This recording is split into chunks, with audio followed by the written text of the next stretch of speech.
A medicina lida todo santo dia com o que a gente tem de mais frágil e valioso, a vida humana. É uma ciência cheia de tecnologia e inovação, claro, mas no fundo é inteiramente baseada em relações de confiança e empatia. Hoje, o objetivo da nossa análise é justamente desmistificar uma das regulamentações mais importantes do Brasil, o Código de Ética Médica de 2018. Longe de ser só um texto jurídico denso e distante, trata-se de um documento supervivivo, focado nas pessoas e desenhado para equilibrar os avanços da ciência com o respeito absoluto pela nossa dignidade. Bom, vamos direto à fonte. As diretrizes oficiais vêm do Conselho Federal de Medicina, o CFM, que é a autoridade máxima da profissão no país. É essa bússola moral que orienta aquele momento sagrado em que a porta do consultório fecha e a consulta começa. É um conjunto de regras vitais que protege tanto quem atende quanto quem é atendido. Para facilitar o nosso mergulho, esse documento gigantesco foi destilado em 5 pilares principais: fundamentos da ética médica, os direitos do médico, autonomia e privacidade do paciente, publicidade e ética financeira e, por fim, navegando por dilemas médicos modernos. Começando pelo pilar número 1, fundamentos da ética médica. É a base da prática clínica. Olha que detalhe fascinante sobre esse número 1431. Ele representa a quantidade exata de propostas que a comunidade médica de ponta a ponta do Brasil enviou para ajudar a formular essa revisão de 2018. Ou seja, não é uma regra imposta de cima para baixo. É um texto absurdamente democrático, construído com base nas trincheiras dos hospitais e clínicas depois de quase 3 anos de muitos debates.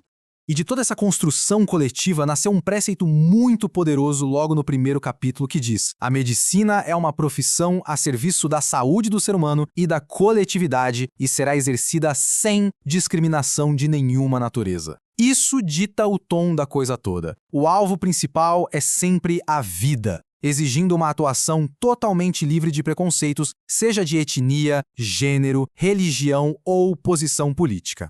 Mas, com uma missão tão nobre, vem limites bem rígidos. O código define com muita clareza o que constitui dano e estabelece que a responsabilidade é sempre estritamente pessoal. Eles usam 3 termos fundamentais para definir a falha médica: a imperícia, que é basicamente a falta de habilidade técnica, a imprudência, que é agir sem a cautela necessária, e a negligência, que é a omissão de cuidado.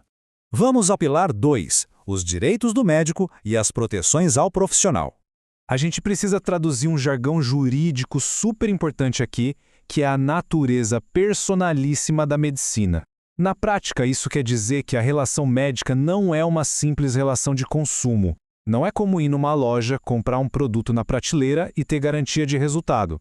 A medicina é uma ciência de meios, não apenas de resultados, construída sobre uma confiança mútua imensa. E justamente por carregar um peso gigante de responsabilidade pessoal, o profissional recebe direitos inegociáveis. Um dos maiores é o poder de recusar atuar em locais que não ofereçam condições dignas. Se a estrutura de um hospital coloca vidas em risco, o médico pode suspender as atividades. Isso funciona como um verdadeiro escudo de segurança pública para a comunidade inteira. E tem uma adição incrível nessa revisão: a garantia de igualdade para médicos com deficiência, para que possam exercer a profissão em total segurança e respeito. Pilar número 3. Autonomia e privacidade do paciente, o nosso escudo protetor cidadão. O sigilo profissional é um dever sagrado, exigido por lei. É o que protege as pessoas de terem seus dados mais sensíveis expostos por aí. E a regra é tão firme que o sigilo não acaba quando o tratamento termina e persiste mesmo após o falecimento. Ele se mantém até durante investigações policiais, a menos que exista uma exigência legal muito extrema. Tudo isso para garantir que ninguém deixe de buscar ajuda médica por medo de exposição. Além de ter a privacidade blindada, o indivíduo ganha muito mais voz ativa, o que consagra o consentimento informado.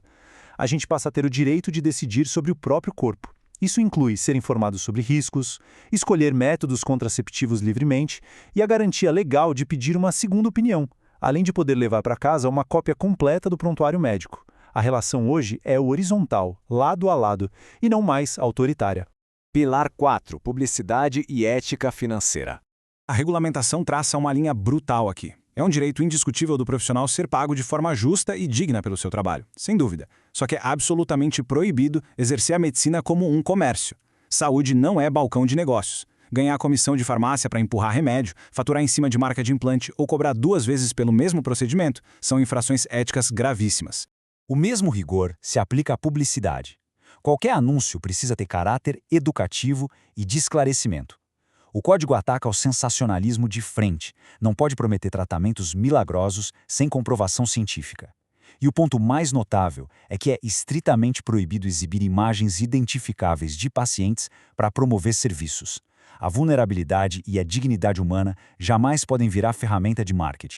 E o nosso quinto e último pilar: navegando por dilemas médicos modernos. O documento lida com muita clareza sobre o fim da vida. A eutanásia, que é abreviar a vida de forma direta, é proibida. Mas, em casos irreversíveis, o código torna obrigatório o cuidado paliativo. Fica expressamente proibida a obstinação terapêutica, que é aquele prolongamento artificial e doloroso de tratamentos que não trazem cura, especialmente quando isso vai contra a vontade da pessoa adoecida. O foco passa a ser o alívio do sofrimento. Agora a coisa ganha ares de ficção científica, ilustrando os freios de arrumação colocados no poder da ciência.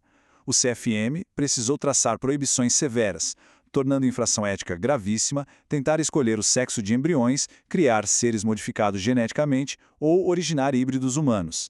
Esse rigor implacável também recai sobre qualquer comercialização de órgãos ou tecidos. A vida simplesmente não tem preço e não pode ser fabricada sob encomenda.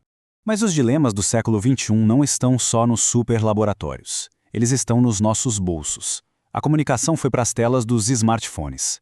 Por conta disso, o código inclui regras que delimitam o uso de redes sociais e práticas de atendimento remoto, como a telemedicina. A exigência é simples e direta. A interação digital tem que manter exatamente o mesmo rigor ético, privacidade e respeito de uma consulta física. Para amarrar a nossa análise, fica muito claro que essa resolução não é um mero livro de punições, mas um baita manifesto em defesa da vida, da dignidade e da ciência exercida com compaixão. Só que fica uma grande provocação final. Sabendo da velocidade absurda com que a inteligência artificial, a biotecnologia e a própria telemedicina evoluem todos os dias, que novos e extraordinários desafios morais vão forçar a próxima atualização desse código tão vital? Sem dúvida nenhuma, esse debate está só no começo.